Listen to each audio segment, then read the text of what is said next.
Le programme Entre Femmes vient pour vous donner la bonne direction pour votre cocon familial, votre travail, vos relations, mais principalement pour votre intérieur. Le but du programme Entre Femmes est de vous donner la réponse à votre affliction en vous donnant la bonne direction pour vous donner la vision qui vient d'en haut. On est à l'antenne de Entre Femmes.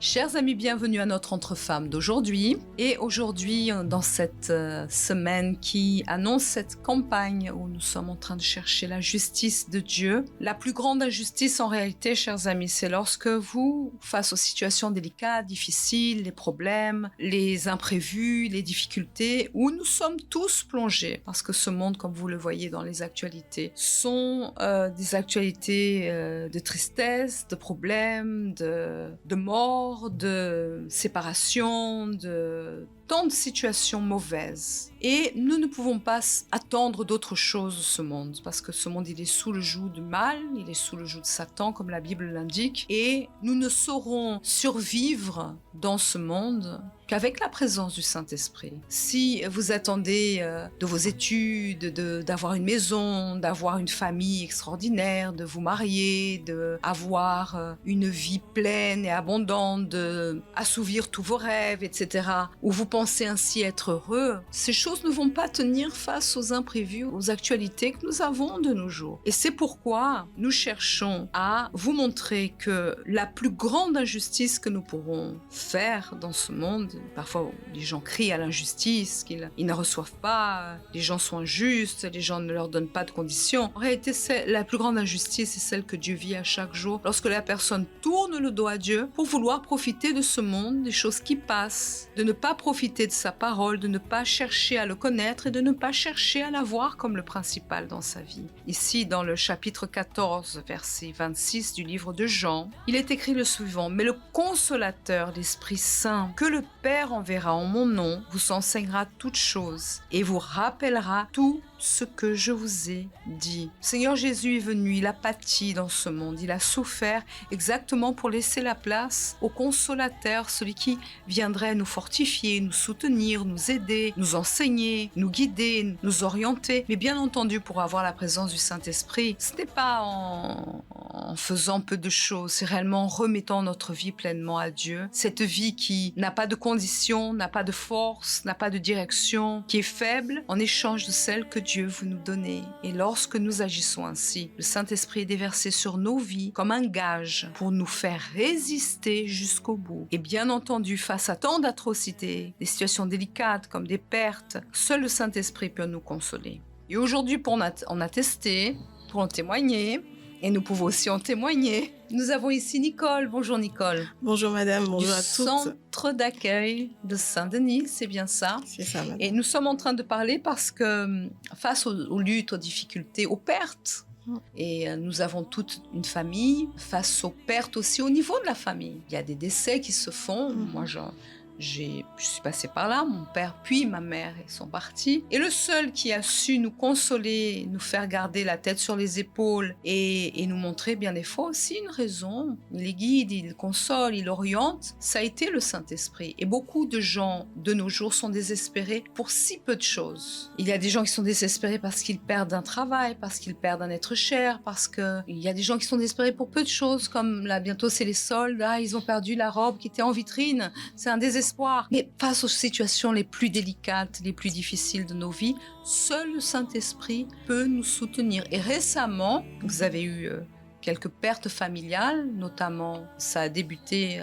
Il y a 9 ans, j'ai perdu mon frère. J'étais déjà à l'église, dans la foi. Et j'ai perdu mon frère. Et ça a été aussi une situation compliquée parce qu'on a dû soutenir ma maman. Même si elle était dans la foi, elle est mère. Donc ça a été aussi compliqué. Mais on a su que son esprit nous a fortifiés avec la famille. Même s'il y avait beaucoup de choses, on est resté fort. Et il y a 3 mois maintenant, j'ai perdu aussi ma mère. Et c'était une situation situation assez, on va dire, Inattendue. inattendue. Inattendue, on est dans la foi. On est dans la foi, donc on s'attend à ce que... on prie pour notre famille, surtout tous les dimanches. On sait qu'elles vont partir, on a conscience de cela. Mais quand ça arrive et que c'est pas prévu, si on laisse les sentiments nous submerger, on peut perdre pied. Mais comment ça s'est passé pour comprendre? Parce qu'aujourd'hui, on est mardi. Oui. C'est un jour où on prie pour la santé. Votre maman avait passé des luttes dans sa vie? Oui, parce que il y a à peu près 1 an avant, elle avait perdu beaucoup de poids, donc on a fait beaucoup de bilans de santé pour voir ce qui n'allait pas. On n'avait pas trouvé réellement quelque chose, et en faisant des bilans plus poussés, on a vu qu'il y avait un problème à l'aorte. L'aorte, c'est comme si c'était le gros nerf, enfin la grosse veine, pardon, qui relie plusieurs parties de notre corps, le cerveau, les reins. Et au fait, c'était cette partie-là qui était endommagée. Donc, la cause, c'était une tension artérielle qui était très, très, très élevée. On nous avait dit que c'était une opération, on va dire, bénigne, qui se fait régulièrement et qui aurait pas de soucis. Donc, pour nous, on attendait la date d'opération. Et au moment de s'en rendre compte, la horte avait vraiment été devenue fragile et qu'il fallait l'opérer en urgence. Donc, un jour, j'étais au travail, on m'a appelé parce qu'elle se plaignait de douleurs depuis lundi, mardi. On a acheté des médicaments, mais ça n'allait pas. Donc, jeudi, on m'a appelé en urgence. Ma sœur m'a appelé en urgence. On a déjà appelé le SAMU qui allait à la maison pour la récupérer. Et quand on est arrivé, on a dit que c'est la horte qui est fragile et qu'il faut l'opérer parce qu'elle commençait à saigner. Donc, ils ont été très surpris parce qu'elle a fait plusieurs allées et venues aux urgences et on n'arrivait pas à voir. On se disait que c'était un lumbago alors que pas du tout. Elle avait mal au côté parce que c'est relié au rein, etc. Et en urgence, on l'a accueillie à l'hôpital à Saint-Denis, au centre cardiologique. Et là, le médecin nous a fait comprendre que c'était une opération difficile, compliquée. On était un peu perdus parce qu'il y a quelques mois, on nous a dit que c'était quelque chose de très facile. C'était une situation bénigne. Voilà. Et là, on nous dit que c'est grave. Ça s'est empiré en fait en quelques mois. Et, avec un suivi médical, oui. Oui, avec un suivi médical. Et là, on était un peu choqués, mais il a quand même été surpris de la réaction de ma mère parce qu'elle était aussi dans la foi, elle venait à l'église, elle faisait ses chaînes de prière et elle lui a simplement dit que peu importe ce qui se fera, tout sera fait selon la volonté de Dieu. Elle était confiante. Elle était confiante et elle était vraiment confiante. Et quand je suis même allée la voir, parce que je suis restée avec elle, en tout cas jusqu'à la fin, elle n'avait pas peur. On a fait la prière, on a écouté la parole de l'évêque Macedo, on a parlé, ma sœur a appelé. Elle était vraiment tranquille et c'est vrai que pour dire, j'ai jamais vu ma mère aussi calme, aussi sereine, elle n'était pas angoissée. Donc moi aussi ça m'a conforté dans ma foi. J'ai été sur l'autel, j'ai fait mon sacrifice parce que je me suis dit peu importe ce qui se passera, mon Dieu, que ta volonté soit faite et que surtout sa santé soit restaurée. On était dans la foi. Parce qu'en général, mais toujours, aujourd'hui on est dans la chaîne de la santé restaurée, toujours on va lutter parce que la plupart d'ailleurs du ministère du Seigneur Jésus a été pour restaurer la santé des personnes et on croit jusqu'au bout que Dieu va honorer et on ne peut croire que cela, pas le contraire, c'est certain. Donc nous n'attendons jamais, moi-même mes parents étaient âgés et on croit toujours, peu importe l'âge, peu importe la situation, on croit toujours en la parole, ce que Jésus a fait sur la croix, on croit toujours que Dieu va honorer et on est toujours dans cette optique. En général, c'est ce que la personne croit ou la personne, alors elle est complètement désespérée et elle lâche prise et elle dit même que Dieu l'amène, c'est mieux que la personne parte, que la personne souffre. Non. Notre entendement, en réalité, quand on est dans la foi, on pense toujours à cela. Maintenant, quels sont les projets de Dieu? Être confiante dans le moment difficile et délicat, ne pas perdre le nord, ne pas s'affoler, rester confiante. Qui saura nous donner cette assurance, cette tranquillité? Et comme vous avez dit, peu importe l'issue de la chose, que la volonté de Dieu se fasse. Qui peut nous donner ce soutien, Nicole, dans ces situations-là? Parce que cette réaction que votre maman a eue vous a donné aussi cette force. Pourquoi? Et c'était aussi une réponse à la prière que vous avez faite. Maintenant, c'est sûr que c'est une réponse et on pense, non, elle va s'en sortir. Elle croit, elle est forte parce que lorsque le patient a une pensée positive, croit, ça facilite sa guérison. Donc tout montre qu'elle va s'en sortir. C'est ça. En fait, tout montrait qu'elle allait s'en sortir. De toutes les patients, c'était la plus jeune aussi, qui avait pas jamais été presque opéré. Il n'y a jamais eu de gros problèmes de santé, donc les médecins étaient confiants. Sauf bon, le médecin en chef qui était pas très positif. Mais après nous, on était de notre foi, on n'a pas trop pris ça en considération. Et donc l'opération s'est passée le vendredi, tout s'est bien passé, ça a duré 4 heures. Et quand on est sorti, ils ont dit que la nuit serait décisive. Et donc dans la nuit, ils ont appelé ma grande sœur pour lui dire qu'ils savaient pas trop comment ça allait se passer. Enfin, c'était pas trop concluant parce qu'elle perdait beaucoup de sang. Et donc on allait lui faire des transfusions. Donc ce qu'ils ont commencé à faire. Et en fait, les transfusions, ils n'arrivaient pas à garder le sang. Donc suite à cela, ils ont décidé en urgence pour voir s'il y avait quelque chose qui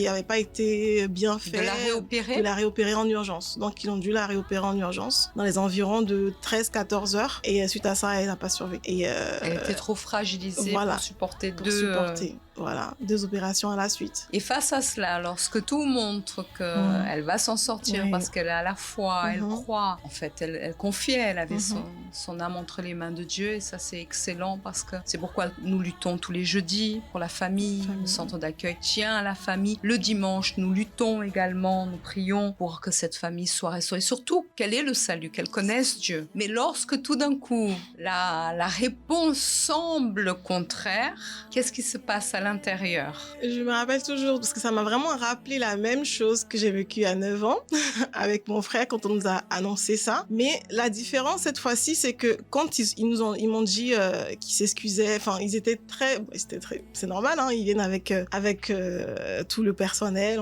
et j'étais seule ce jour-là parce que donc Dieu a permis que je sois seule avec une amie qui était avec moi. Là, quand on m'a annoncé la nouvelle, c'est pas que j'ai pas réagi ou quoi, mais vraiment c'est comme si Dieu était à côté de moi et j'ai appris à digérer. J'ai digéré je sais pas comment expliquer, mais il s'attendait aussi à ce que je sois en train de pleurer ou quoi, mais je me suis déjà assise, j'ai dit mon Dieu, tu vas me soutenir parce que là, je sais pas comment je vais faire. C'était là les premières réactions. Après, au-delà, que ça soit votre maman, sans vouloir trop vous couper, vous habitiez avec elle depuis presque toujours. J'ai toujours vécu avec ma mère. Partagez votre vie, partagez tout, toutes choses. Tout. Et là, tout d'un coup, tout change, tout est chamboulé. Oui, le quotidien est totalement chamboulé parce que c'est des choses simples.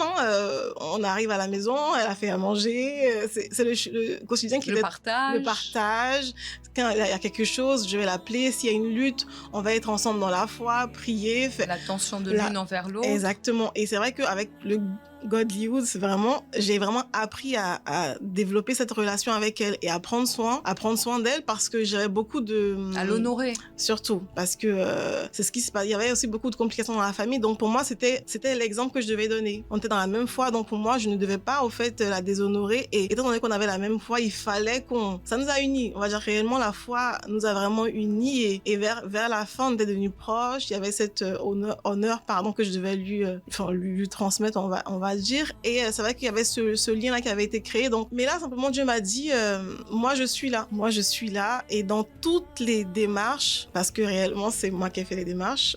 Dieu vous a donné la Dieu m'a donné la force de faire les démarches, la sagesse, parce que ça n'a pas été facile, que ce soit pour le corps, des choses simples où on voyait vraiment que c'était vraiment une lutte, mais lui à chaque fois Dieu me disait ça va aller, vraiment, parce que un mois avant le décès de ma mère, j'avais commencé à faire un propos personnel par rapport à la confiance en Dieu, mais je m'attendais pas à ce que les preuves soient aussi à 1000%, on va dire.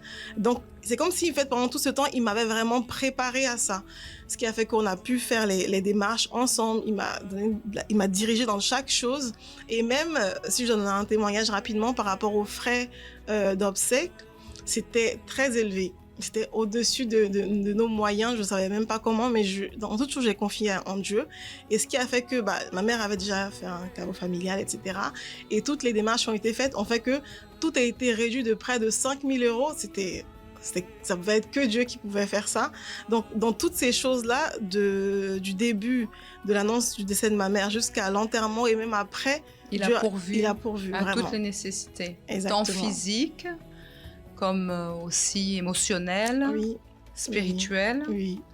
Bien entendu, on sent l'absence, parce que c'est quelque chose que personne ne peut faire revenir la personne.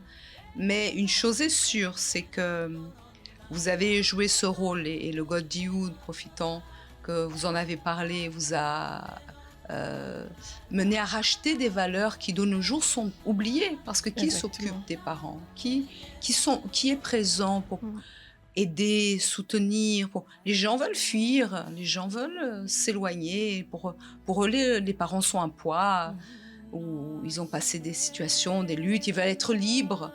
Mais lorsque nous sommes attachés à la parole, nous voulons honorer, nous voulons être jusqu'au bout. Et vous avez pu honorer votre maman en étant avec elle jusqu'au dernier souffle, pratiquement. Oui. Et ça, c'est quelque chose d'extraordinaire.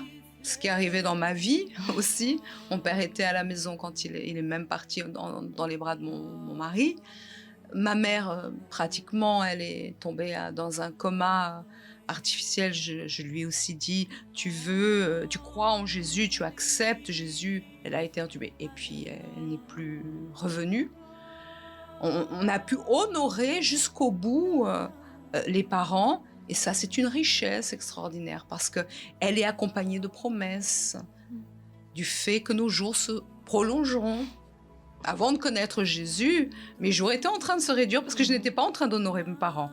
Mais quand on honore, qu'on reçoit cette vision du Saint-Esprit qui nous change notre entendement. Vous voyez, tout à l'heure on disait les gens aujourd'hui veulent se défaire, s'éloigner, critiquent les parents. Et on voit comme la jeunesse, elle périt très jeune.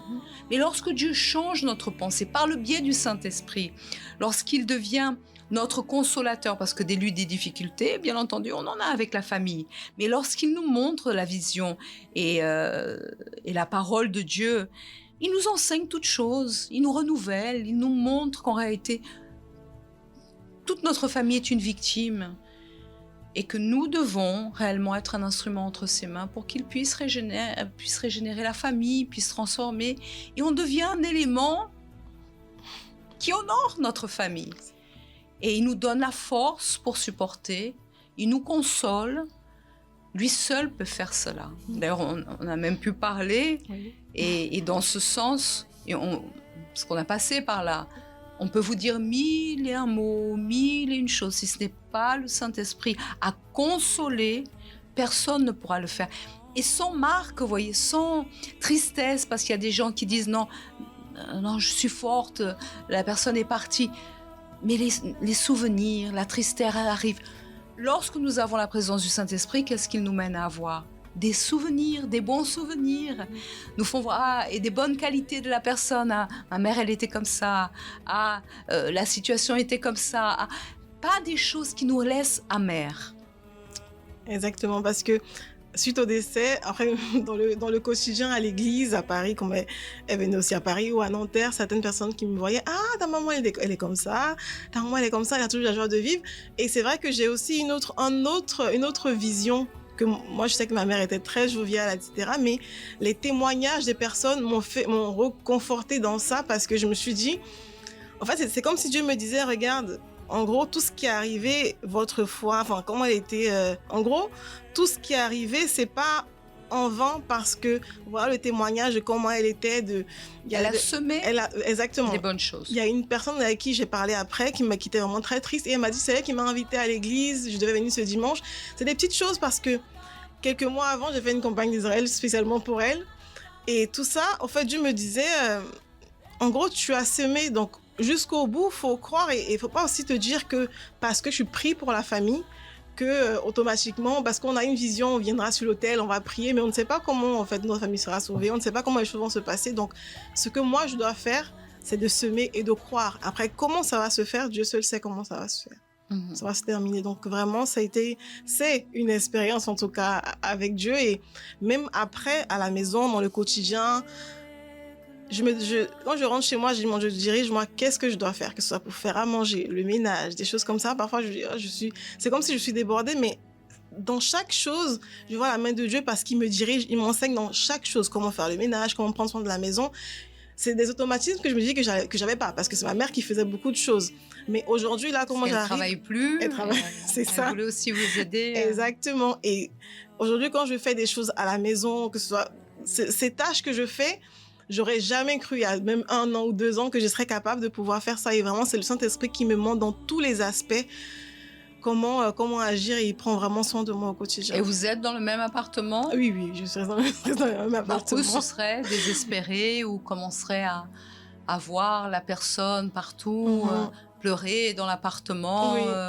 être désespérés ou vouloir quitter, partir. Mais réellement, le Saint-Esprit est ce consolateur bien présent qui nous enseigne toutes choses. Et c'est, Nicole, une priorité pour toute personne. Parfois, les gens cherchent à se consoler par tant de choses dans ce monde, mais qui sont passagères, qui sont futiles. La personne est toujours vide. Et dans les situations les plus délicates, il nous soutient, il nous aide, il nous fortifie. Et ça, c'est quelque chose qui est extraordinaire, qui est sans prix. C'est un privilège que Dieu nous donne. Mais nous devons le laisser jouer ce rôle. C'est vrai. Même par rapport à l'appartement, j'ai commencé, sur des conseils, on s'est dit automatiquement, on va faire des recherches, des démarches. Mais Dieu m'a dit, reste. Reste, parce que là, tu es en train de construire cette relation avec moi. Donc, reste. En gros, c'est ton désert, tu dois l'affronter. Et au sorti de ça, tu vas mûrir. Et franchement, je suis rentrée, je suis à la maison. Une pleine dépendance de Dieu. Oui, exactement. Et tout se passe tout va bien. Pour le mieux. Ça fait que 3 mois. Ça fait que 3 mois, oui. Et même si vous avez voulu laisser ce témoignage pour tous ceux qui nous écoutent, oui. Nous sommes, Nicole, dans cette campagne, et comme il était dit tout à l'heure, la plus grande injustice, c'est lorsque la personne ne cherche pas à voir Dieu. Parfois même la personne dans la situation où vous avez passé, où nous sommes passés, où nous avons fait des chaînes, nous avons lutté jusqu'au bout, nous avons honoré nos parents, nous avons lutté jusqu'au bout pour eux. Et bien, c'est sûr qu'un enfant ne veut jamais que ses parents partent, quel que soit l'âge. Mais Dieu a voulu le contraire pour leur bien et aussi pour notre bien, et tant et si bien que vous voyez que votre maman, elle a laissé une belle mémoire. Et même de la manière qu'elle est partie, la force qu'elle a eue, le témoignage, même face aux médecins, face à la famille, elle a démontré cette foi et cette confiance en Dieu. Mais beaucoup se diraient, mais j'ai tant demandé, j'ai même fait une campagne, j'ai fait ceci, j'ai fait cela. Mais Dieu est injuste, il a enlevé mes parents, il n'a pas répondu à ma prière. Beaucoup se révoltent même, au lieu de voir que le salut de l'âme est la chose la plus importante qu'un être humain puisse avoir, et de pouvoir ainsi dépendre de lui dans toute situation. Parce que naître, mourir, c'est la chose la plus naturelle qui puisse exister. Mais partir avec Dieu, ça c'est quelque chose d'extraordinaire, parce que peu sont ceux qui ont l'opportunité d'être sauvés. Et on en avait parlé, votre maman, entre deux, elle est partie, elle n'a pas souffert. C'est vrai. C'est vrai.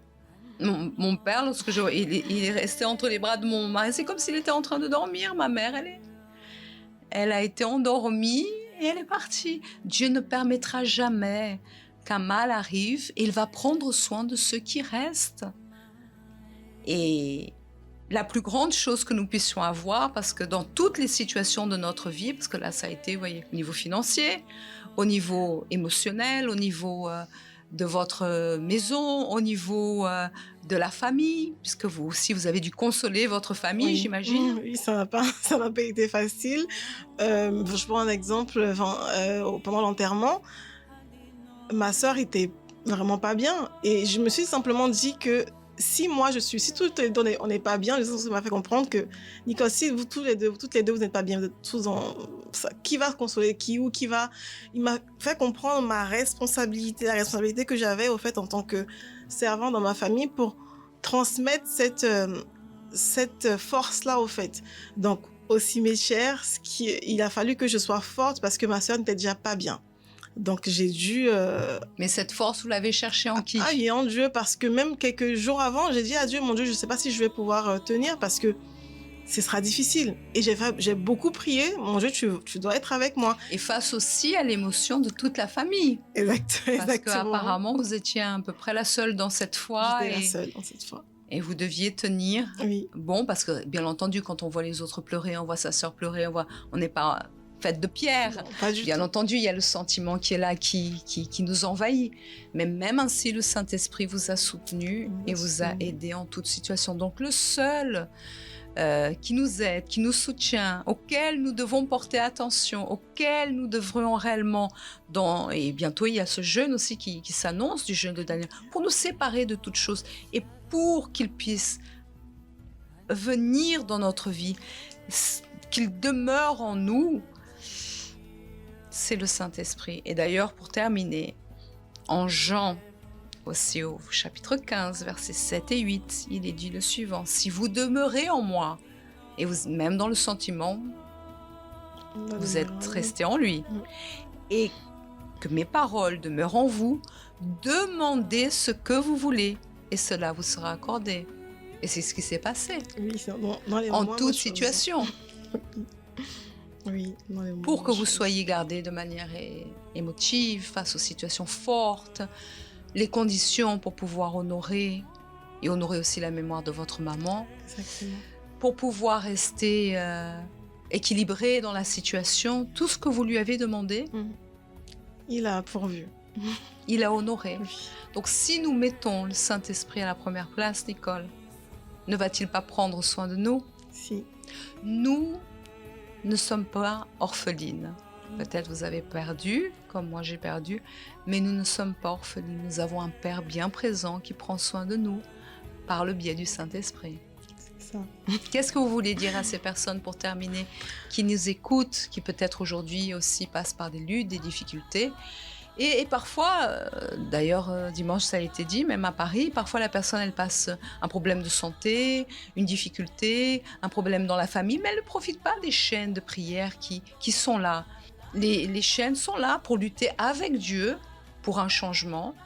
Qu'est-ce que vous voulez dire à ces personnes qui sont là, ou ne font pas de Dieu leur appui? Qu'est-ce que vous voulez leur dire face à cette situation récente que vous avez eue et le soutien que vous a donné le Saint-Esprit? Il est important de prioriser le Saint-Esprit et même quand ceux qui sont à l'église, investir pour avoir ce bien précieux, parce que quand on est dans ces moments difficiles, quand on n'a pas le Saint-Esprit, on peut très vite vaciller au fait. Donc, investir dans sa relation avec Dieu, donc les chaînes de prière, les propos, tout ce qui est fait à l'église est pour notre bien, pour notre investissement spirituel. Parce qu'aujourd'hui, je me rends compte que c'était une préparation. Si je n'étais pas accrochée, ancrée en lui, basée sur sa parole, je n'aurais pas pu surmonter cette situation. Très bien. Donc c'est pour ça, chers amis, on vous invite.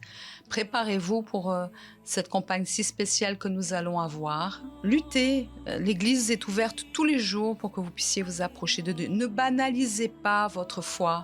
Ne refroidissez pas dans la foi les propos que nous avons. Profitez. Ce monde est d'étouffer toutes choses pour que vous restiez affaiblis dans votre foi, dans votre vie. Mais ne cessez pas de prendre soin de votre foi et de votre communion avec Dieu. Ne cessez pas de prendre soin de votre foi et de votre communion avec Dieu. Luttez, accrochez-vous à lui et certainement il va vous honorer.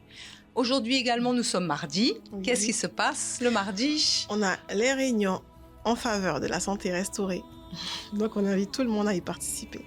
Et pour la force jeune? La force jeune ce soir, c'est la connexion fun à partir de 20h et c'est un thème spécial sur la vie sentimentale. Donc tout le monde, connectez-vous, ça va être très intéressant. Très bien. Et demain, nous serons bien entendu au centre d'accueil le plus proche. Vous serez à Saint-Denis, c'est quelle adresse, Nicole? Au 55 rue de Strasbourg à Saint-Denis. Et nous serons ici à Paris, 254 rue du Faubourg Saint-Martin, métro Stalingrad, Louis Blanc, Jaurès, ligne 2, 5, 7, 7 bis du métro parisien. Et nous vous attendons, bien entendu, nombreux à venir chercher la présence du Saint-Esprit. Ça a été un plaisir d'être ici avec vous. Et certainement pour d'autres témoignages. Nous aussi. Bientôt. Et chers amis, que Dieu vous bénisse tous et restez bien ancrés dans votre foi et dans votre communion avec Dieu. C'est la chose la plus précieuse. Dieu vous bénisse à tous et à très bientôt ici sur les plateaux de l'Entre-Femmes sur la radio Positive.